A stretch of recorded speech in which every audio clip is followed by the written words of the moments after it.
So hello guys, সবাইকে আমি স্বাগতম জানাচ্ছি আমার ইউটিউব চ্যানেলে। আজকে কালকে একটা হতাশার দিন ছিল রয়্যাল চ্যালেঞ্জার্স বেঙ্গালুরুর জন্য। ওপেনিং ম্যাচ ছিল 2024-এর যে প্রথম ম্যাচ আরসিবি এবং সিএসকের মধ্যে ছিল। সেখানে আরসিবির একটা হতাশাজনক পরাজয়। বোলিং বিভাগেও তেমন কোনো একটা ভালো পারফরমেন্স আমরা দেখতে পারিনি, বিশেষ করে মোহাম্মদ সিরাজ, মায়াঙ্ক ডাগারদের ক্ষেত্রে বিজয়ী বৈশাখ কুমার বা তেমন কোনো বলারই লড়াই করতে পারেননি। একসময় আরসিবির তারা ব্যাটিংয়ের সিদ্ধান্ত নেয় টসে জিতে। একসময় আরসিবির ব্যাটিং এমন অবস্থায় ছিল যে 120 বা 130 রান করতে পারবে কি না এমন একটা সিচুয়েশন, কিন্তু তারপরেও সেখান থেকে অনুজ রাওয়াত, দিনেশ কার্তিকের ঝোড়ো ব্যাটিং বা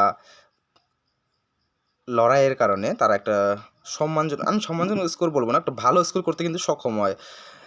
20 ওভারের ম্যাচে যদি আমরা বলি 173 রান কিন্তু তেমন একটা লোয়েস্ট টোটাল বা একদম নিম্নমানের যে সেটা আপনি বলতে পারবেন না, কিন্তু তারপরেও তারা ভালো একটা স্কোর দিয়েছেন আর আরসিবির বোলারদের জন্য। কিন্তু আরসিবির বোলার তার তেমনভাবে কোনো লড়াই ছুড়ে দিতে পারেননি সিএসকের ব্যাটারদের কাছে। সো একটা হতাশাজনক পরাজয় আরসিবির প্রথম ম্যাচে।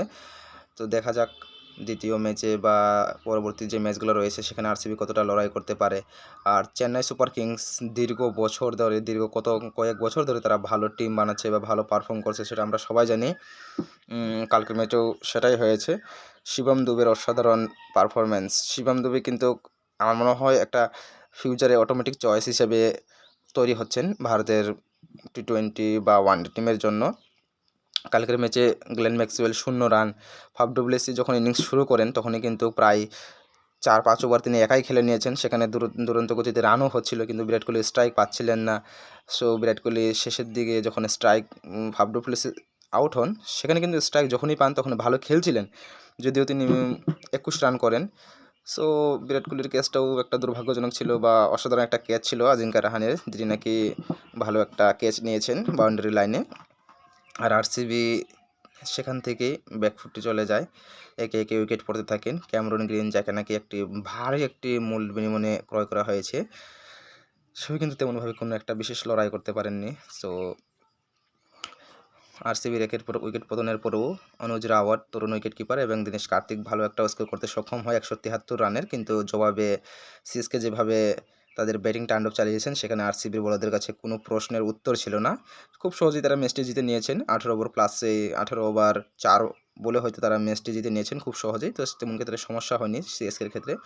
তো best of lakh CSK. And আমি বলবো একজন আরসিবি ফ্যান হিসাবে, তো আরসিবিকে আমি বলবো ভেঙে পড়ার সময় নয়, আরও ম্যাচ আছে, আমাদের নেক্সট ম্যাচগুলোতে ফোকাস করা উচিত। So best of luck guys RCB. অবশ্যই আমরা কামব্যাক করব।